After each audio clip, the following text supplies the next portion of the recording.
I go up to him and I said, Jack, maybe, and he says, Rob, you don't understand. I love to act. Remember when a movie handed you a 2-hour argument about whether following orders makes you honorable or just compliant, and then answered it in 5 words from a man who was trying very hard not to answer it all? Well, that was A Few Good Men. Released in 1992 and directed by Rob Reiner, it's a courtroom drama about military honor and what happens when one man in the Navy, who spent his entire career, all 9 months of it, avoiding a courtroom, gets handed the one case that he can't settle. Tom Cruise plays Lieutenant Daniel Kaffee, the most gifted avoider in the building.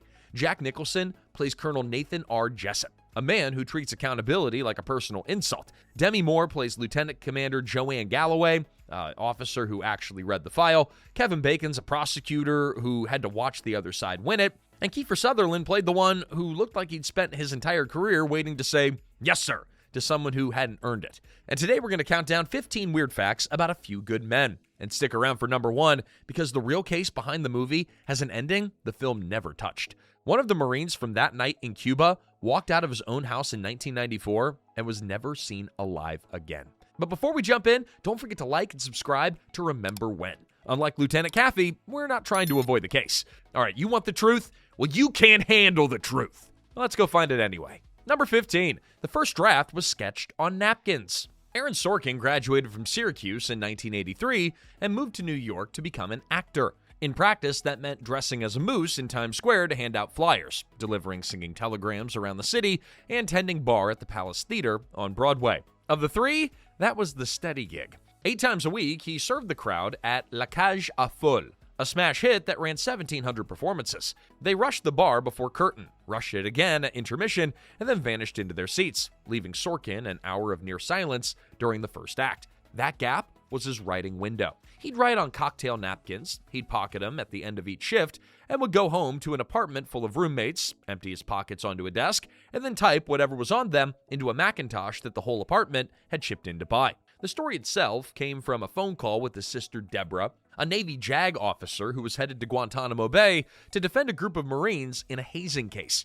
Sorkin went to work that night, several drafts, and about a year and a half later, he had a finished script. A chance hallway run-in put that script in front of David Brown, the producer behind Jaws and The Verdict, who happened to be hunting for a courtroom story.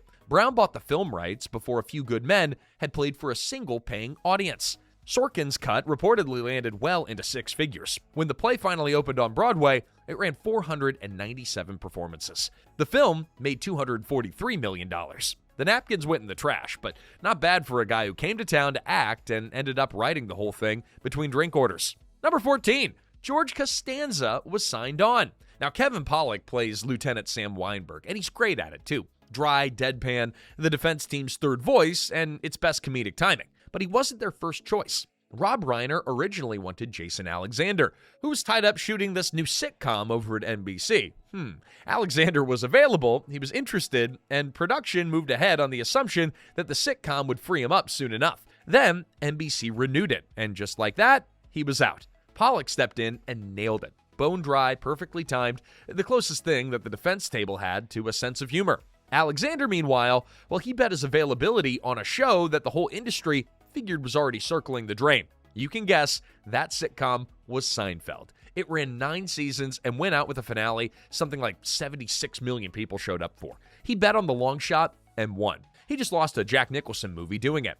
Number 13, Demi's pay cut for a second plane. Demi Moore walked into the audition for Lieutenant Commander Joanne Galloway, about 8 months pregnant with Scout Willis. She was up against Jodie Foster, Linda Hamilton, Michelle Pfeiffer, Elizabeth Perkins, Nancy Travis, and Julie Warner. And the studio wanted someone who could fill a military uniform without getting funneled into a romance subplot. Moore wanted the part because it was, in her words, genderless. A lawyer who exists entirely on professional terms with the men around her. No only woman in the room storyline, just a lawyer doing her job. She wanted it badly enough to talk her own asking price down from $3 million to $2 million. She was coming off a rough run of box office misses and needed a win more than the money. The pregnancy also made her leading man squirm. By Moore's own account years later, Tom Cruise seemed embarrassed rehearsing scenes with her. At that point, almost nobody in their circle was having kids mid-career. She gave birth, threw herself into training to get into uniform shape, and then came back to shoot. Then, a studio exec sent Sorkin a note asking why Galloway needed to be a woman at all if she and Cruise weren't going to end up in bed together. Sorkin called it one of the lowest moments of his writing career. Moore's takeaway was simpler. That note was the entire reason the role mattered. So here's a woman who took a pay cut and fought to play a lawyer defined by her competence and nothing else. Serious actor, serious choices. And then the movie became a monster. The studio flew her to the New York premiere on a private jet, and the story goes that she took one look at that jet and asked for a second. For the luggage, I guess. One plane for Demi and one for the suitcases. The genderless role idealist and the two-jet diva. Somehow that's the same person in the same month. Number 12, location guy to nominated actor. Wolfgang Bodison's job on A Few Good Men was to find locations, negotiate access, pull permits, prep the sites. It's all the invisible work that makes a shoot possible and that nobody notices in the finished film. He'd come out of the University of Virginia with a fine arts degree, heading to LA, chasing writing and directing, and worked his way up from the Castle Rock mailroom. Along the way, he'd been Reiner's personal assistant on Misery. By the time A Few Good Men hit pre-production, he was a location manager. Reiner couldn't find anyone for Lance Corporal Harold Dawson who satisfied him, so he called Bodison in and asked whether he'd ever acted. He hadn't. Reiner asked whether he'd ever even thought about it. He hadn't. So, Reiner told him to read for Dawson anyway. Bodison hired an acting coach, which was a first, and walked into the audition with no headshot and no resume, because he never once needed either. He got a call back regardless. 3 days later, still out scouting, his pager buzzed. He found a payphone, he called Reiner, and heard, "Wolf, welcome to the movie business." The locations guy had just been cast opposite of Cruise, Nicholson, Moore, Bacon, Pollak, Sutherland, and J.T. Walsh. 3 weeks earlier, he'd been haggling with property owners over permit fees. And then the reviews came in, and the critics kept singling him out. The man who never acted was holding his own in scenes against Jack Nicholson. It earned him an NAACP Image Award nomination for Outstanding Supporting Actor. The first acting job of his life, and it came with an award nod attached. Not bad for a guy whose actual assignment was booking the parking lot. Number 11, 200 Marines crossed their own picket line. The Marine Corps wanted no part of A Few Good Men. The Pentagon read the script, Navy lawyers dragging a killing into the light that the Corps supposedly couldn't police on its own. Yeah, they refused to endorse it, which meant there was no access to Camp Pendleton and no official cooperation of any kind. In the Corps' eyes, the movie painted them as an institution that needed the Navy to come clean up its mess. Reiner was asked directly to make the defense lawyers Marines instead of Navy. He said no. The Corps walked. The Navy saw an opening and offered up Naval Air Station Point Mugu in Ventura County, which doubles as the Guantanamo airfield. Obviously, the real base was not on the table for a film that the military wouldn't touch.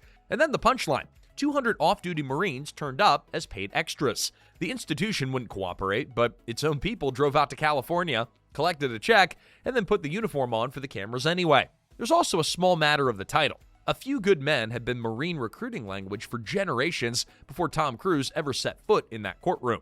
So the Corps boycotted a movie about their own institution, named after their own recruiting pitch, and staffed with their own Marines. Number 10, nobody's name is on the best change in the movie. Rob Reiner brought in an uncredited writer to punch up A Few Good Men, William Goldman, the man behind The Princess Bride and Misery. It's no slouch. His name appears nowhere on the finished film. His fingerprints are all over its most famous scene. In Sorkin's original stage final, the case cracks open on a piece of paper, a doctored logbook, falsified transfer records that prove Jessup lied, physical evidence, a smoking gun. Reiner didn't want the trial won by a document. He wanted it won by a man losing his composure on the stand. So the logbook vanished. Now, Caffey walks into that final confrontation with nothing tangible, just his read of Jessup's ego and a gamble that the right provocation will make an arrogant man say the thing out loud. That's the climax that everyone can quote, and it only lands because the safety net got cut. Sorkin was impressed enough to go back and rewrite his own play to match. So every theater company staging A Few Good Men today performs a version that was reshaped by that uncredited pass. Goldman's name isn't on that one either. The most quoted courtroom scene of its era, maybe ever, and the man who helped reshape it got a credit exactly nowhere. Number 9, $500,000 a day and worth every cent. Jack Nicholson's role in A Few Good Men was 3 scenes, roughly 20 minutes of a 138-minute film, and it cost $5 million. About $500,000 per contracted shooting day, And in today's world, that's somewhere between like $11 and $12 million. Production ran slightly over schedule, and his footage wasn't complete inside 10 days. So he came back for a free morning on the 11th. When asked about it afterward, he noted that studios don't pay what they paid him unless you've earned it. And what he earned was on record. During filming of the courtroom monologue, Nicholson delivered it at full intensity, not just for his own coverage, but for the reaction shots of every other actor in the room. Dozens of times. He gave Sutherland's reaction shots a full performance. He gave Pollak's reaction shots a full performance. Eventually, Reiner suggested that maybe you save a little something for the camera. Nicholson's response was simple. He loved acting. And when the camera finally turned around for his close-up, he somehow delivered the exact same performance all over again. $5 million bought Columbia 20 minutes of screen time, and the free morning showed him why it was worth every penny. Number 8. The set turned into a spectator sport. Word got around the lot that Jack Nicholson was shooting that big monologue, and the courtroom stopped being a closed set. Tom Cruise told this one on stage at the British Film Institute. He looked up mid-scene, and the rafters were packed. Crew from other productions, studio people, anyone who caught wind of what was happening wandered in. The whole town knew, he said, and they came to just watch him and Nicholson go at it. Kevin Pollak had a front row seat off camera for all of it. So did his mother, who had come to visit that day. By Pollak's telling, a story that he's dined out on for years, she spent the afternoon less interested in the performance of a lifetime than in flirting with the man giving it. Yeah. Kiefer Sutherland was in that courtroom too, and he's told the story since. One day, Jack Nicholson ran the whole speech end to end, and the take was so good, the room went dead silent. Reiner walked over and quietly asked if he wanted another. Nicholson said, "Well, we're here." So they did a second one, and it was just as good. And Reiner, who had blocked out the entire day to shoot, looked around and sent everybody home. He had it, and he knew it. The whole town showed up to watch Jack Nicholson work. He gave him 2 takes, and everyone got the rest of the day off. Hey, quick pause. When Jessup delivers that speech, do you find yourself agreeing with him a little bit? Well, let me know in the comments. The jury's out anyway. No shame. And while you're down there, hit like and subscribe. All right, let's get back before closing arguments. Number 7, Cruise threw one punch, and it was a compliment. Not a stunt punch, but a real one to the shoulder. The kind that you throw at someone who's spent weeks being the most entertaining distraction that you've ever had to work beside. Nicholson, between takes, is not Nicholson on camera. Directors and co-stars all say the same thing. And none of them say it as a compliment. You hire Nicholson, you get Nicholson. Unpredictable, playful, a one-man weather system that's just parked in the middle of your set. During the big courtroom standoff, that weather system was aimed straight at Cruise. While Cruise dug into the whole "I want the truth" showdown, Nicholson stood just off camera, screwing up his face and waggling his tongue, doing everything short of a cartwheel to break his co-star's concentration. By Pollak's account, Jack could get silly and goofy, but Cruise didn't crack. He finished the take, and then walked straight over and socked Nicholson in the shoulder, which, Pollak says, Jack loved. Every time Cruise has talked about him since, it's been with real warmth. The punch wasn't frustration. It was the only sane response to weeks of being the luckiest, most tormented target in all of Hollywood. Number 6, 2 Nicholson movies, 1 sabotage. In December 1992, Jack Nicholson had 2 movies headed to theaters, and the studio behind one of them used it to kneecap the other. Columbia moved A Few Good Men up to December 11th. 2 weeks later, on Christmas Day, Danny DeVito's Jimmy Hoffa movie opened, also starring Jack Nicholson. So for 2 solid weeks before Hoffa ever reached a screen, the whole country was already watching Nicholson tear a roof off a courtroom. The trade press clocked it at the time. The earlier date looked engineered to get one Nicholson picture in front of audiences before the other. The studio basically used Nicholson to box out Nicholson. He was not pleased. Hoffa mattered to him. DeVito was a close friend. The material was a real swing, and Nicholson flat out said that A Few Good Men siphoned off Hoffa's audience before it ever had a chance to find one. And the numbers ended the argument. A Few Good Men opened at number 1. It held the top spot 3 straight weeks and made $243 million worldwide. Hoffa, on a $35 million budget, limped to about $29 million worldwide and never recovered. Number 5, he turned down Jessup and beat Nicholson anyway. Before Nicholson, Jessup was a hot ticket. De Niro wanted it, Richard Dreyfuss wanted it, Jimmy Woods even came in to read for it. Gene Hackman was offered the part outright and turned it down, because he had already signed on to play Sheriff Little Bill Daggett in Clint Eastwood's Unforgiven. So Nicholson took it instead, turned Jessup into one of the defining supporting performances of the decade, and landed the 10th Oscar nomination of his career. Best Supporting Actor. At the 65th Academy Awards, that award went to Gene Hackman for Unforgiven. The role that he had picked over Jessup won him that Oscar, in the exact category that the man who played Jessup was sitting in. And it wasn't a fluke of one category. A Few Good Men and Unforgiven went head-to-head 3 times that night. Best Picture, Best Supporting Actor, and Best Film Editing. Unforgiving took all 3, and A Few Good Men went home with nothing. Number 4, Cruise ambushed the take with a Nicholson impression. Now, there's a moment where Kathy is running through Jessup's testimony with Galloway and Weinberg, going over what the Colonel said and picking out a timeline that doesn't really add up. Nothing showy on the page. Cruise was just supposed to read it. But instead, he went full Jack Nicholson. The cadence, the coiled menace, the way that Nicholson leans his whole weight on a single word, dropped into the middle of a quiet procedural scene, in the voice of the character sitting at the dead center of the movie. Nicholson wasn't even in the scene. Nobody even knew it was coming. In a $40 million film, Cruise ambushed a take with an unannounced impression of his co-star. Watch Moore's face shift. Watch Pollak register something that he didn't see coming. Both reactions are real. And Reiner, he left him in. And the punchline writes itself. Kevin Pollak, sitting just a few feet away, is one of the most celebrated Jack Nicholson impressionists alive. And he just got out-Nicholsoned mid-scene by Tom Cruise. What a sentence. Number 3, Sorkin didn't write the line that everyone quotes. Aaron Sorkin built a career on the idea that a line of dialogue is a structural object. Walk-in talks, overlapping arguments where every word is load-bearing. Think The West Wing, The Social Network, Moneyball, The Trial of the Chicago 7. A body of work that bets every single time on verbal precision. His name on a script signals density, care, and intent. And "you can't handle the truth" isn't exactly in that script. Sorkin's version has Kathy demanding the truth, and Jessup answer, "You already have the truth." Which, inside the story, is exactly right. But by the time Kathy calls Jessup to the stand, he already knows what happened. He's not there to find the truth. He's there just to make Jessup say it out loud. "You already have the truth." Well, that's Jessup quietly conceding the game. But that's not what Jack Nicholson said. He came out with, "You can't handle the truth." 5 words that turn a courtroom admission into a manifesto. You people cannot bear what men like me do to protect you. Everything after it lands differently. And it stuck. Sorkin's revised, republished play now carries the Nicholson line. So actors performing A Few Good Men on stages today deliver it as part of Sorkin's script and take the applause for it. The line sits at number 29 on AFI's list of greatest movie quotes, and it's turned up in congressional hearings, presidential debates, and real court filings, and comedic skits, none of which mention the man who actually came up with it. Number 2, before Cruise and Nicholson, there was Broadway. Tom Hulce originated Lieutenant Daniel Kaffee on Broadway. A few years earlier, he had been up for the Best Actor Oscar as Mozart in Amadeus. I can hear that laugh right now. And he lost to F. Murray Abraham, who had won for playing the man scheming to destroy Mozart in that very same film. Now, he came back to Broadway to play a Navy lawyer terrified of the courtroom. Across from him, Stephen Lang originated Colonel Jessup. The same Stephen Lang who would spend the next 3 decades